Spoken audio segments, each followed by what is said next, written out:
Welcome, everyone, to the Autoimmune Hour. I'm Sharon Saylor from SharonSaylor.com. And as always, it's my honor and pleasure to be with you here on another brand new episode.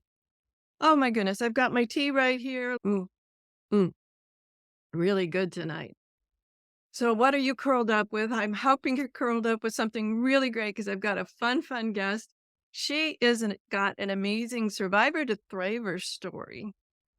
And like me, took that thriving part of her and created a new passion for helping others with autoimmune conditions. So we're going to talk about our own mutual, like, okay, that wasn't so hot. Now, what do we do with all our learnings? And that's this opportunity to share with others that you don't have to just be a survivor. You too can be a thriver. So let me read her bio really quick. Her name is Roberta Tachi. And she is an embodiment coach and a health and life coach with over 2 decades of experience in holistic healing. She has helped clients from over 20 different nationalities on their journeys towards well being, with a specialization in women and autoimmune disease. Roberta's most important gift is her ability to combine her extensive studies with her intuitive gifts by seeing inside someone's body what's going on. It's called embodiment. We're going to talk more about that word. I actually had to look up about what it was. So we'll talk more about get a deeper understanding of how she does it. And hey, let's see if she can teach us how to do it. This allows her to help her clients with precision to reduce chronic pain, anxiety, and emotional trauma. Roberta is passionate about helping women with autoimmune disease live their best lives, supporting and guiding them to achieve their goals. And we've got a little sweet treat surprise for you towards the end. We're going to talk about a brand new summit coming up in just a couple of weeks called Real Story of Autoimmune Disease 2.0. So, welcome, Roberta. Thanks for being on the show. Thank you for having me. It's so great. We just met, everyone. I just want to say we just met, I don't know, like a couple of months ago because we both had the same story about getting a really scary diagnosis and turning it into something else. I'm going to be on Roberta's summit talking about being a courageous patient advocate, among other things. And I'm really excited about that. I just love talking about it. And Roberta loves talking about how to speak up for ourselves. Oh, yes, definitely. Very important. Absolutely. And now, Roberta, I would love for you to share your survivor to thriver story because we haven't covered the topic of myasthenia gravis was your diagnosis. Mhm, First, mhm. tell people what that is, and then we'll go into your amazing story. Sometimes I joke that I say, oh, MG is the cousin of MS, even though it's very different than multiple sclerosis. But it's a disease that normally you go to see a neurologist, and the same way that MS also see a neurologist. Myasthenia gravis, the word means muscle. Asthenia means lack of force or strength. And gravis means a serious. So it's a serious weakening of muscles. And it's caused by normally an excess of antibodies from the thymus that blocks the neurological connection between the nerve and the muscle. So let's say you want to blink your eye, and there is a part of your brain who goes, the nerve goes and send a message to the eyelid, and you close your eyes without thinking about. But when you have myasthenia, you might not have the communication between the nerve that sends the electrical impulse to the muscle. So the muscle doesn't move.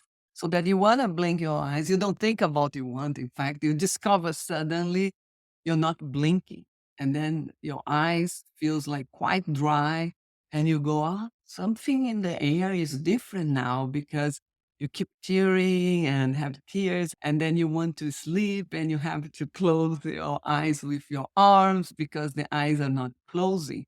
And that's because the communication between nerve and muscle does not happen. Wow, So that is scary. it's very scary, but initially you don't realize the scope of what is going on. So the first thing I noticed was when I wanted to take a picture, and I started to have symptoms right after my daughter was born. So she was a baby, and of course I want to take pictures of my baby. And I realized I could not close at that time. We didn't have cell phone. This was more than 30 years ago to explain that. Otherwise, what are you talking about? No, you had to look through that little hole on the camera to see what you're taking a picture of. And I could not close the other eye to be able to focus to look at that because the eye didn't close. And then I felt, "Oh, how funny, I cannot close my eyes." So I would hold with my finger, like with my index. I hold one lid down to be able to focus with the other eye to take pictures. So that's what is the first symptom I noticed, but I didn't notice as a symptom. Just felt funny that I was not able to close my eye. I'm Brazilian. I had my baby in the US. My husband is Japanese. Gotta give a little bit of background of all this. After my daughter was born, we went to Brazil and then I stayed there for 2 months until my husband organized our apartment in Japan. And then I flew with my daughter to Japan and started our life together there. So when I arrived in Japan, that's when I started to notice that I have tears all the time. And it's a new country that I've never been before. So I'm like, how strange. The air here is so different. This country has something in the air that I have never had before because my eyes are feeling strange. So I'm blaming outside this, what I'm feeling, because I was not aware that it's too much of a new situation having a baby, and it's too much of a new situation being in a new country together. It was coming closer to winter. It was November, was beginning already of coming in the fall. And I have these boots that I bought in US and it was very comfortable boots. And I put these boots on and I'm like, "This foot is so heavy. I cannot even lift my foot from the floor. What is going on? How crazy was I to buy such a heavy boots like this?" And was nothing like that, was another symptom of myasthenia that I did not know. So this means it was progressing and I'm just noticing a bit strange things. And I'm still thinking it's because I'm here. It's because I am a new mother. I feel my arms weak. And I said, oh, after delivery, I think I got very weak. I need to build up my muscles to be strong again. So as a new country, you don't have friends, you don't have family. My husband has to go to work and I just had my baby. So I'm quite silent, just talking to my baby until 1 month after I arrived in Japan that someone said, oh, there is a Brazilian in this city. I was not in Tokyo, I was in the countryside. And she came to visit me and I was so happy. I cooked a Brazilian meal. I said, that's so fine, I'm gonna talk nonstop. Yeah, no. So I'm talking, and then I prepared this Italian meal for us. And in the moment of eating, I could not swallow. And then I realized my tongue was not moving, and I did not know what to do. So I went to the bathroom and I started to pull my tongue. And I said, what's going on? I said, I know what it is. I haven't talked to anyone for a whole month here besides my husband at night. That my body's weird. Maybe I spoke too much. I thought it's too tired. My tongue gets too tired. But from that point on, I started to really deteriorate. My whole health started to deteriorate and got in 2 months. I could not speak normally anymore because the tongue was quite paralyzed. And then I could not pronounce the words correctly. And then something quite more strong happened, which was the swallowing. And I was drinking water. The water would go back through the nose out, and I could not swallow. If I drank soup, same thing. I have to stop, focus, really become quite concentrating in swallowing to be able to swallow food. And then I thought, okay, something is really wrong here. Could no And longer rationalize all of the other I'll say in air quotes, simpler things, but and when you go to a new country, then your eyes, you feel a little bit dry because as you're not blinking, we blink to lubricate the eye. But I did not realize that I'm not lubricating. It's very strange. Am I lubricating my eye? I do not know. But no, we don't walk around thinking that, do we? are you lubricating your eye right now? No idea.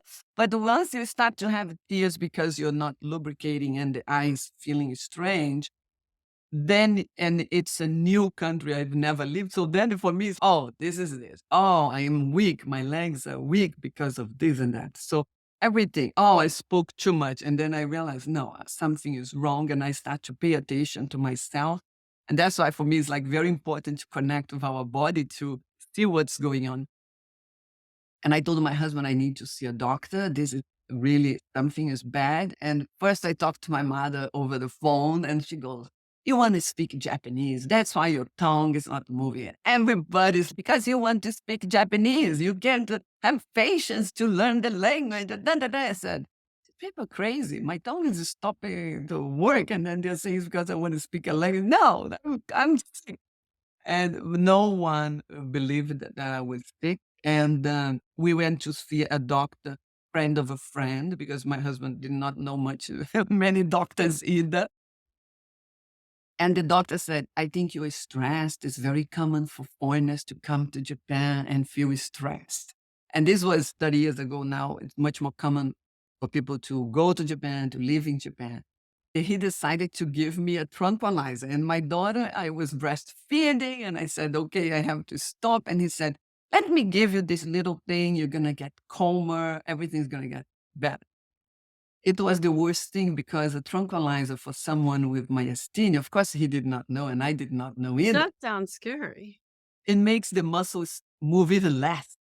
So then I could not really swallow. I could not eat. I could not move my tongue properly. And then it came the day that I could not brush my teeth.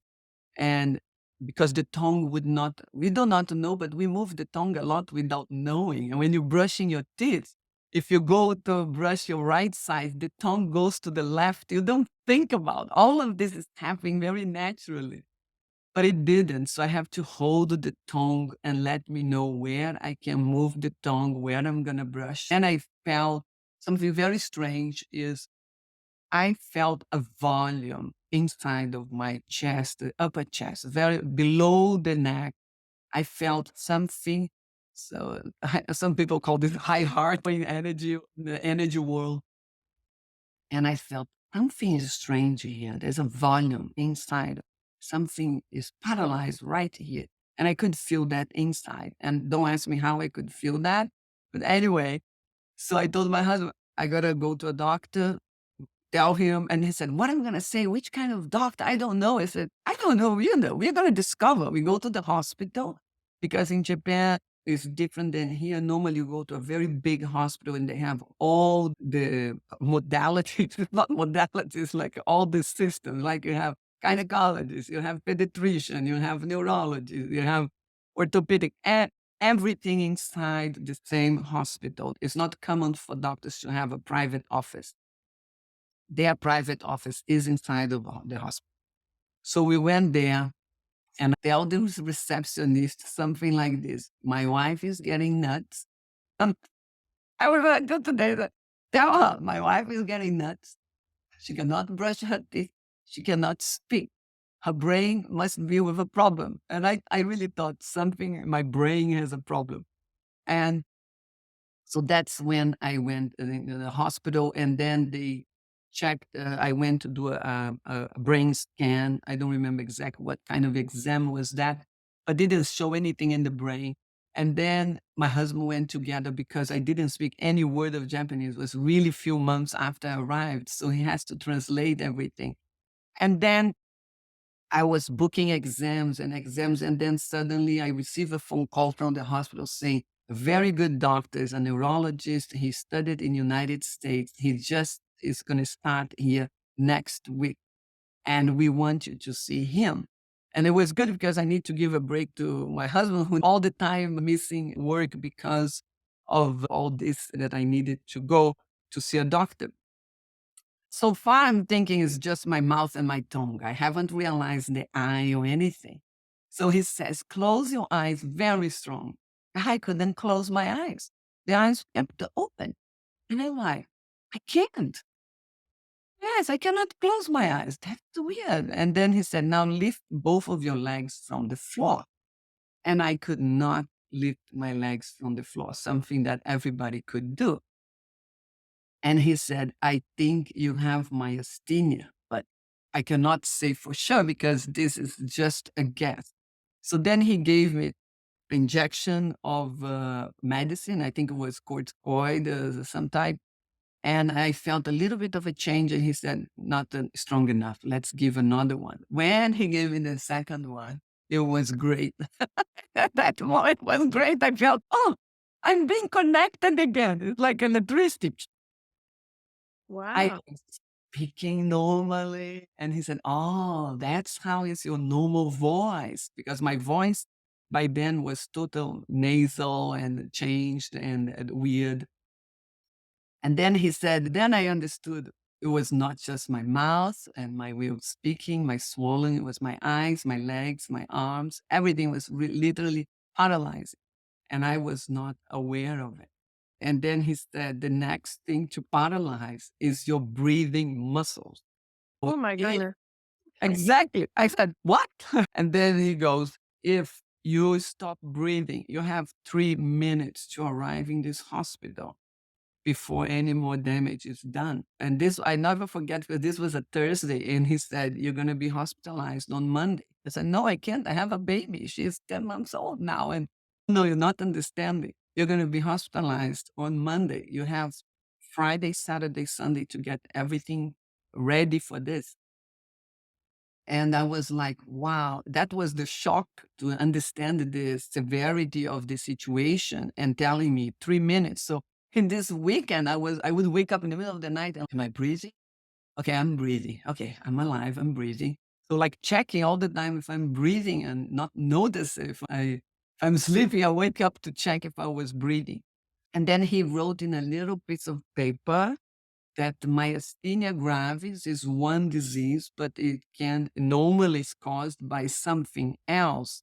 It would be another disease, and that we're gonna do all tests to figure it out. And then he gave me, it can be AIDS, it can be ovarian cancer, it could be a lung cancer, a list of things like that. That all All nice, terrifying thing.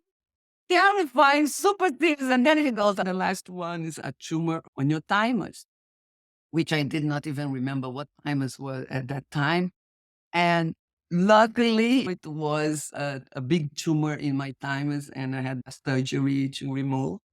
And because Japan, they have a very strong rules and laws for medicine. So if you take a high dose of prednisone, corticoid, you have to be hospitalized and they're going to be checking everything every day.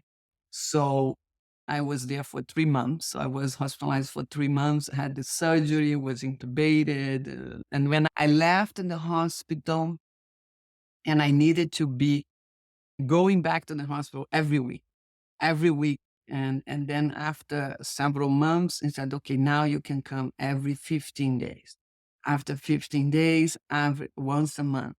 After once a month, once every 2 months. And that was for a while until it got into once every 6 months and then once a year. This was already a few years.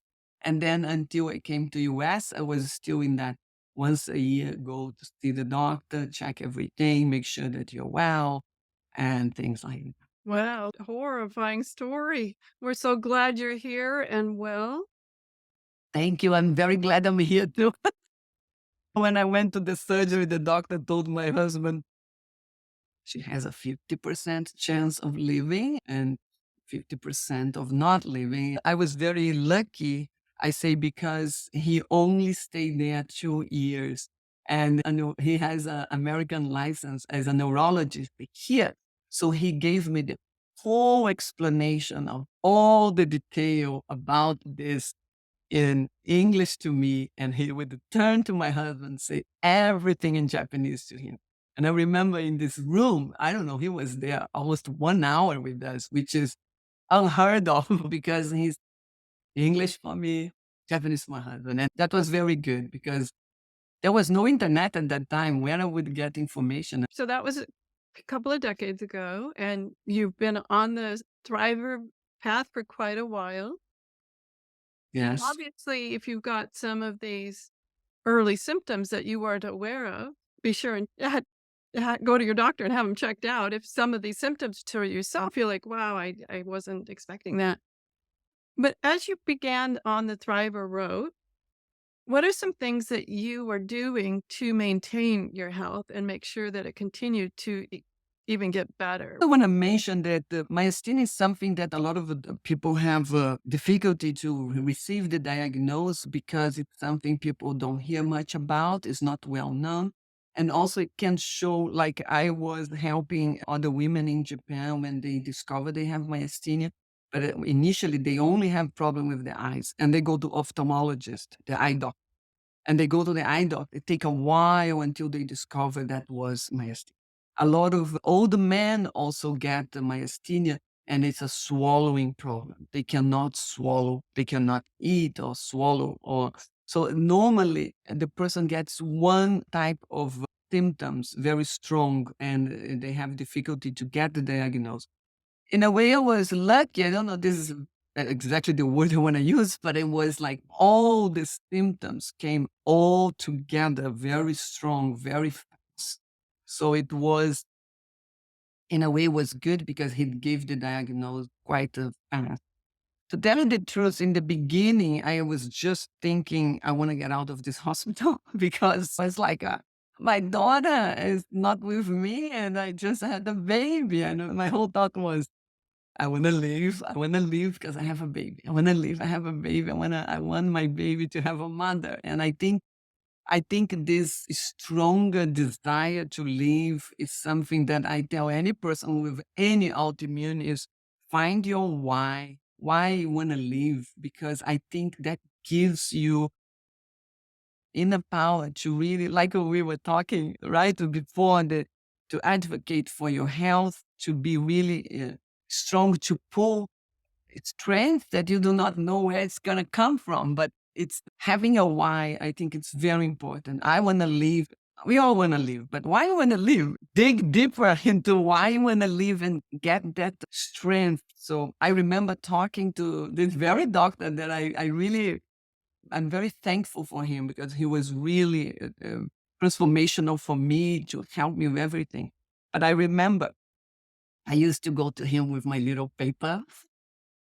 I have my little list because I was still in a very high dose of prednisone, corticoid, and I go and he's, you and your little list. I said, yes, I have questions, and he even told me I spend more double the time with you than anybody else. I said, yeah, because I have questions. Point out this topic of don't be afraid to ask questions. You know you better than anybody else. Exactly. I never forget once I told him, you know what happened? I'm walking on the street. I don't know the person who is crossing the crosswalk in front of me. I just feel like I want to even hit this. Oh, I remember this because I said, am I getting nuts? What is going on? I want to even hit this person that I do not know walking right in front of me. Not this type of person. What is this? So I told him, this is happening. And he goes, oh, this is a side effect because the dose is too high. We're going to reduce. This is a bit of psychosis that this and this and that. And with this and that. And I'm like, gosh, I don't want this medicine because it's like transforming you in a very bad way. So it happened that after I think 2 years, and I was reducing the dose according to how my symptoms were, but after 2 years, I was hospitalized again, and he left to change to be in Tokyo, and a different doctor came. And I was quite upset with myself because I was pushing myself and being, oh, I'm okay now. And then I started to work and being a mother, taking care of everything. And in Japan, you don't get much help. It doesn't exist. Oh, I have a babysitter. Oh, I have someone who's going to help me to clean here. You don't have there is not much, there is no help normally. It's not common because a lot of women who, when they have their babies, they decided not to work anymore and they take care of the house. So no one is working for another person. So I had to do everything. Plus, I was working. And then my health went really downhill again. And I was hospitalized again. And I had to start with a new medicine. At that time, I really promised myself that I would not allow that to happen anymore, that I would be really pay attention how I was feeling, and I would respect when I was tired, I would rest. Funny thing about advocating for your health, I want to mention, because this new doctor, he was totally Japanese and not trained abroad. At that time, my Japanese was also much better. And I'm hospitalized, and he's leaving the room with my husband and going to the corridor of the hospital. And they said, "We're going to talk about Roberta's health." And they are going. I got out from my bed and I'm like, hospital bed, and I'm following them in the corridor like this. And them screaming in the corridor, "Where are you going? I'm going too. You don't talk about my health without me." You know, Absolutely. My gosh, that still happens here too, though. I had that happen early in my diagnosis where I took someone with me, happened to be male, talking to the male doctor. After a couple of minutes, I realized they're talking about me, but not to me. exactly, exactly. Excuse me, you do know I'm in the room and this is me that you're talking about? Exactly. In Japan, it was very common, especially 30 years ago. I think now they have different laws, even that the patient has the right to know what is going on with them, because they used to hide from the patient, even when it was a more chronic condition or cancer. They would not tell the patient. And now there's a new law.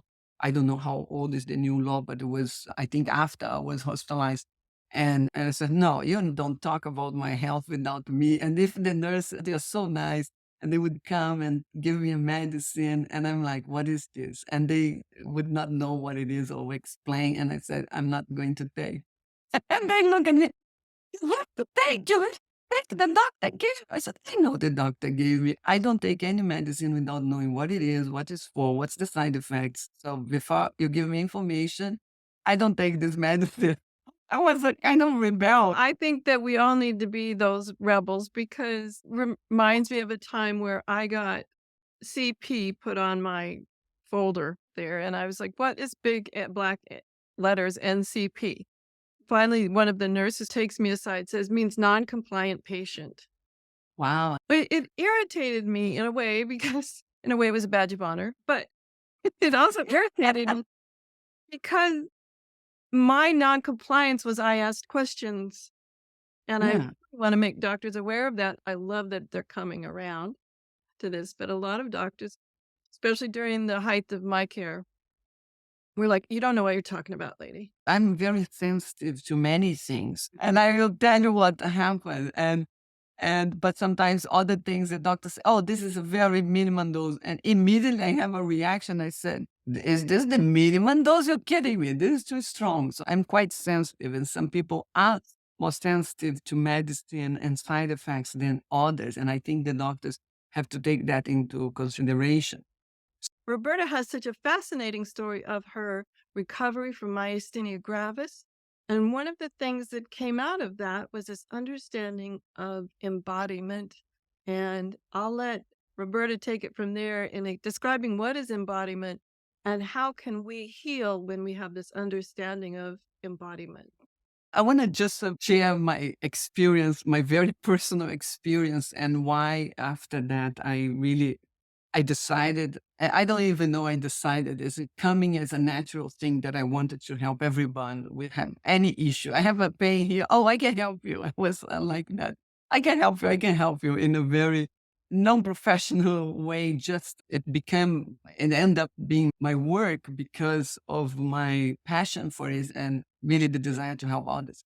So I was getting better and reducing the medicine and feeling good. I have been always, I think, a detective of myself. I'm always trying to understand myself more deeply. And of course, when you get a diagnosis and all kinds of things happen in your life, you ask questions to the universe. So I started to be I was already, when I was younger, always reading about spirituality, deeper spirituality and energy and all this kind of topics, esoteric stuff.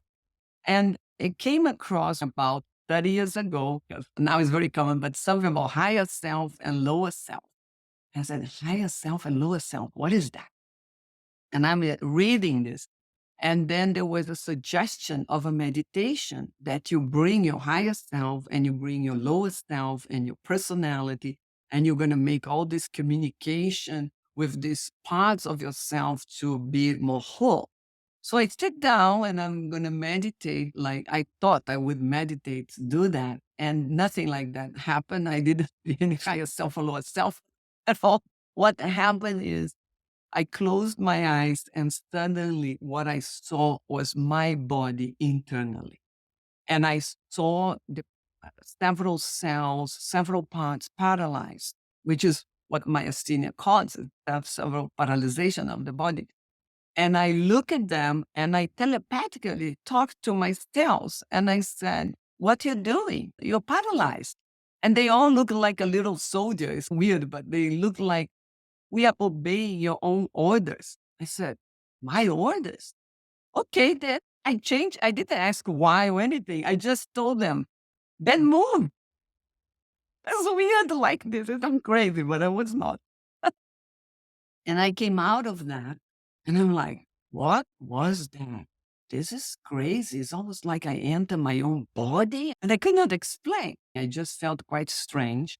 But I started to forget the medicine 2, 3 days in a row. And I told my doctor, I'm forgetting to take the medicine. I'm so well, I forget. And how do you feel? I feel great. He said, let's reduce even more.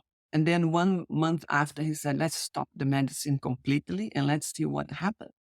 That was 27 years ago. I don't take medicine for all this time. So I think, okay, how did you cure yourself? I told my cells, move. That's the strangest success story I've ever heard, but it works for you, so bravo. What happened is, even after that, even I was in remission of myasthenia because I was sick for such a long time. I had like a bit of atrophy in the muscles. I had pain here and pain there. So I was always looking for something that could help me. I studied Reiki in Japan in 1999 and I started to do energy work for myself. And then we moved to New York.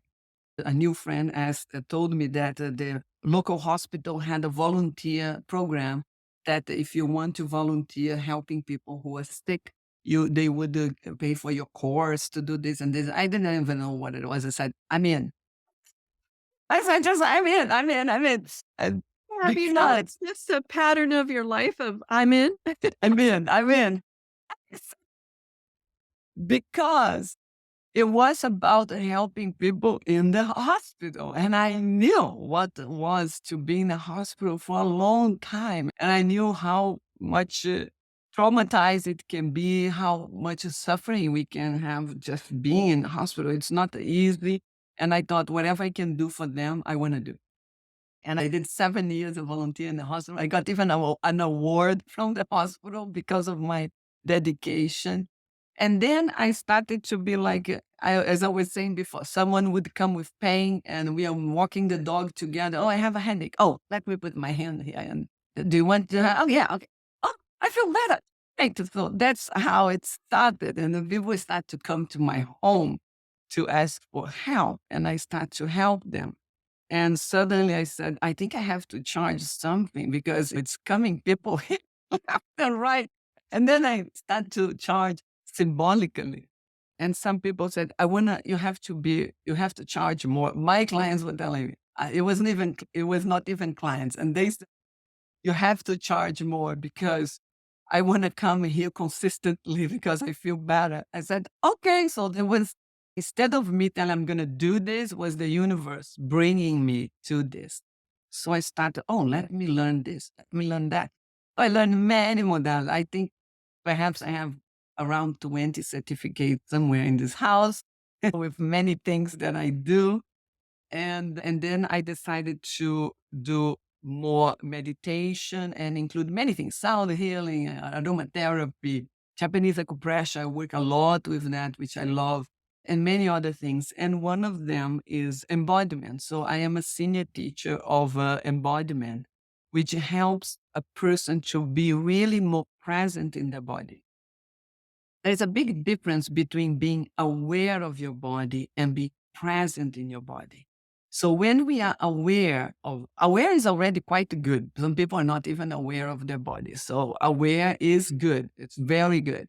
But there is a deeper level, which is to really feel deeply in the same way I end up having a tumor in my thymus that was right here where I used to feel that volume. And people say, "Wait, you don't feel a tumor. You don't feel any of this." I said, I felt right exactly where it was. And I used to say, I always tell my husband, I said, something is here, something right here. I do not know what it is. But so I had a deeper level of embodiment that helped me to get better. And that's what I teach now people to get into a deeper level of embodiment so they can feel first areas that they do not feel. Sometimes they have like numbness, and the numbness comes from deeper pain, physical pain, or emotional pain. Emotional pain also make us disconnect from our body. The body cannot heal well if we are not in our body. It will heal more or better or more deeply because when we are not embodying the fascia, the conjunctive tissue inside also gets harder and dehydrate and more rigid. So we lose fluidity, we lose mobility, we lose flexibility. So all of this we lose with as we stay less connected to ourselves. I've heard the term associated, disassociated. Is that related to embodiment? Yes and no, because you can be, all of us now have areas that we are not present in the body. Maybe a handful of people are totally embodied and we are not dissociated. We are here, we know what we are doing, so we are not dissociated. But dissociation can happen also when we are practicing embodiment. That's why initially it's good to do, if you're going to do a deeper connection, to do with someone together, someone that is there with you, because it can bring traumas from the past or pain or situations, memory can come up, and when we are doing alone.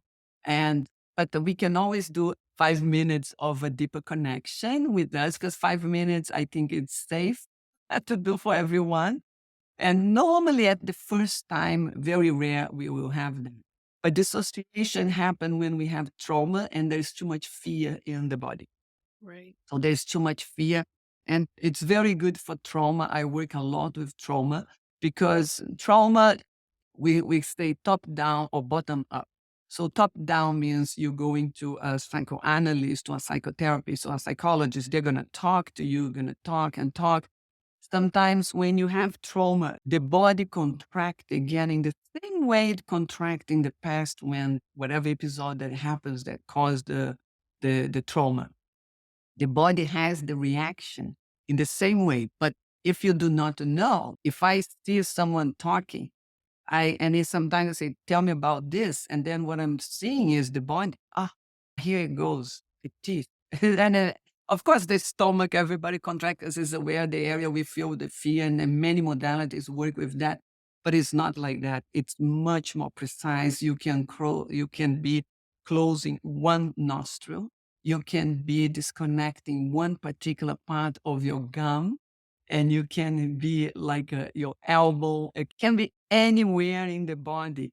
But when we become present, then normally there is an emotion, there is a physical sensation there, but there is also something that very rarely people work, which is the mind.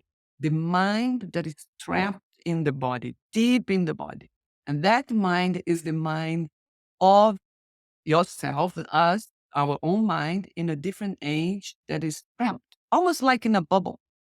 And like when we have childish reactions, we all have some days that we have. The term that comes to mind is my little inner child having a temper tantrum or something like that. I've heard Exactly. those sorts of words before. Yeah. So this inner child is quite alive, quite well, and quite protective and quite pale. No, no one is going to do that. No, you're not coming here. No, I'm not going to open this constriction in my body. I'm protecting and defending you, Roberta. You do not know. But that mind is, I call the inner wounded child, because everything that was good as a child, it's flowing and you're growing. But things that were too difficult to process or to experience, And don't think it's only really hard, someone violent beating me up. I'm going to give an example because it's a very different example. Very handsome man and beautiful blue eyes. He had a second divorce and he wants to do sessions because of the emotional aspects of this and that. He was very healthy, very handsome, very healthy, but emotionally was having issues after his second divorce. And as we are working, we went right into the childhood. He had very lovely parents and everything. What happened? People would stop on the street, stop his mother on the street to say what a beautiful boy he was. Beautiful boy. And they would come too strong to his face. So he was retrieving himself very deeply, afraid of people. But the people were not violent. His parents and his apartment was renovating. So he went to do a session from his mother's home. And we are having a session in the Zoom. And she did not know, and she knocked at the door, and she opened the door. And I said, "Is this your mother?" I said, "Bring her in." I asked her. I said, "Let me talk to her." And then, "Oh, hello." And I said, "I am sure your son was a very beautiful boy, wasn't he?" And she said, "Oh, yeah. People stop on the street and anywhere they stop to look at him, and even in my arms when he was a baby." Pa, pa, pa." And then, "Okay, bye-bye." And then I said, now we have, she remembered very well, already demonstrating his presence. He was not present in his own face, and he was interesting. He was hiding in his eyes very deeply. And that is because it was so scary as a child to have strange people coming when something or someone is beautiful, it attracts our attention. And when attract our attention, we go and we go many times too much toward that baby, toward that child. That was not violence. The parents were not violent. They were loving beings. He was also a very nice person, but he was afraid of people in a level that was very deep and not conscious because the body was doing that, still protecting himself. So it's very profound. It's very profound and transformational. We're down to just the last few minutes, and I want to make sure that we have time. First, let's talk about the summit. That's really exciting. And we'll be talking about being a strong patient advocate on the real story of the autoimmune disease 2.0. Yes, thank you so Summit. much, Sharon, for being there as a guest because I think you have a beautiful and important message for people who have autoimmune disease. Well, Yes. little shameless self promotion here, Roberta. Thank you for this opportunity.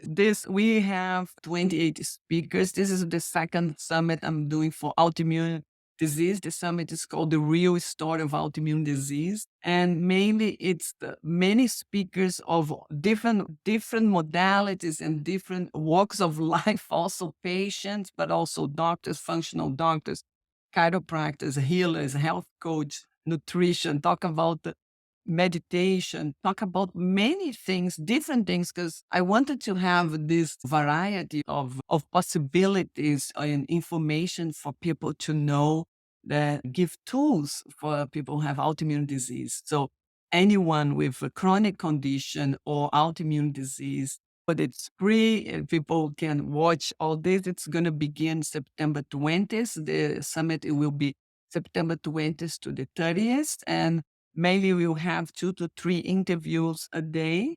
My page is selfawakens.com. The selfawakens.com. And we'll have that up on understandingautoimmune.com as well, so people can see that, and we'll have a link to that. Yes. If you're driving or out there exercising, a lot of people like to listen to the podcast when they're out walking or things like that. So we'll have the link to that there. And I also wanted to have just a quick time.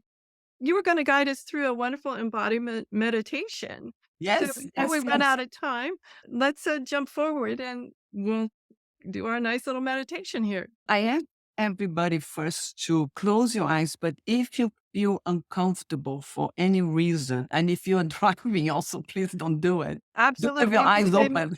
Here we say meditate when you meditate and drive when you drive. So Exactly. you guys pull over to the side or whatever. Exactly. And if it's possible for you, then close your eyes and take a moment. And Sharon, if you want to do it together, feel free to. Absolutely. Yes. And so I want you to just to pay attention to yourself in this moment. And you do not need to do deep breaths. Just breathe the air that is right there with you right now. Just normal breath. Just pay attention to yourself in this moment. And take a moment now to feel your own nose. Thinking about the nose, but feeling your nose internally. And feel your lips and feel your chin. And just allow to have a neutral face, relaxing and just normal. Feeling your nose, your lips, and your chin. And now feel that you are in your whole face, your cheeks, your eyes.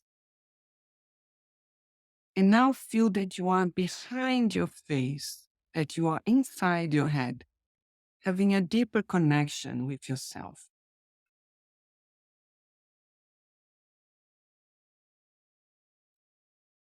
And without losing this connection with this internal space of your head, bring your attention down to your feet and feel that you are inside your feet. You don't need to move the feet. Doesn't matter if you have shoes or not shoes. Just bring your mind. It's almost like your mind left the head and is still in the head, but also inside your feet. And feel both feet at the same time. And feel the soles of your feet resting on the floor or wherever you are sitting, and letting the feet rest if you're even standing. And now take a moment to feel that you are in your ankles, in your lower legs, feeling your shin, your ankles, and your calves. And allow yourself to just really feel that internally and feel that you are in your knees. And take a moment to feel your knee, like in front of your knees. Feel the back of your knee. Feel the internal space of your knees.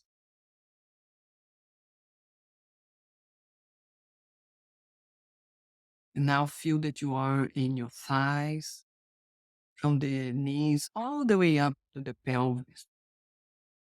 Allowing the thighs to soften and rest on the chair. Even see if you feel both sides, left and right. And perhaps you can feel the hamstrings, the back of your thighs, softening and resting on the chair. And now take a moment to feel that you are in your pelvis, the lowest part of your torso, including the pelvic floor, including the sit bones, the back, feeling your own butt against the chair, feeling the front, and also feeling your sides. Sometimes we only focus in the middle. See if you can feel the sides of your pelvis. And now take a moment to feel your midsection, your abdominal area, and especially your stomach area. This area sometimes holds some tension, so just allow yourself to soften that area. The last ribs, feeling also all the way through to the back so that you connect to your back as well.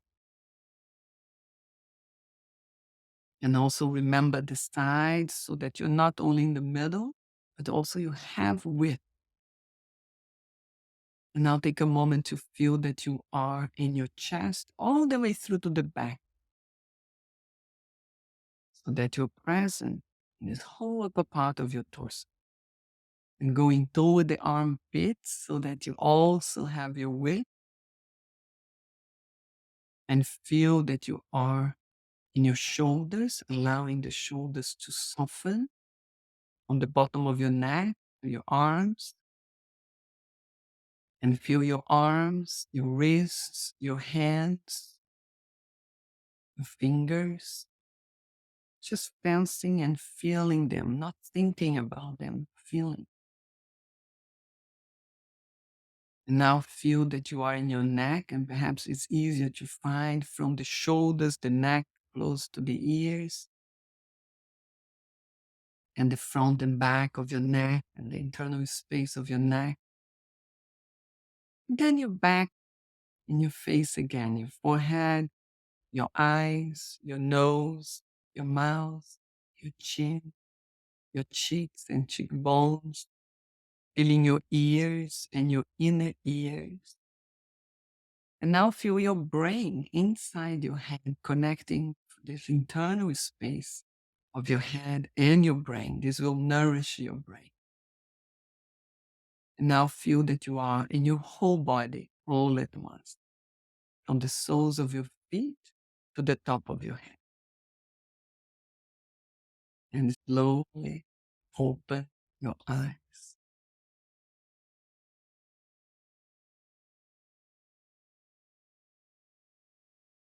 And even you open your eyes slowly, normally I recommend continue to be connected deeply with yourself, because even the world here, you still have this internal space of your body to connect. Mm, wow. Beautiful. Thank you, Roberta. Absolutely. And everyone, I think we'll just leave it there. Be sure and go over and check out the real story of Autoimmune Disease 2.0 Summit. And we'll have the Think, link over at understandingautoimmune.com. Roberta, share with us the link one more time. theselfawakens.com. theselfawakens.com. Everyone, have a great week. Whatever your adventures, join me next week for another brand new episode. Enjoy.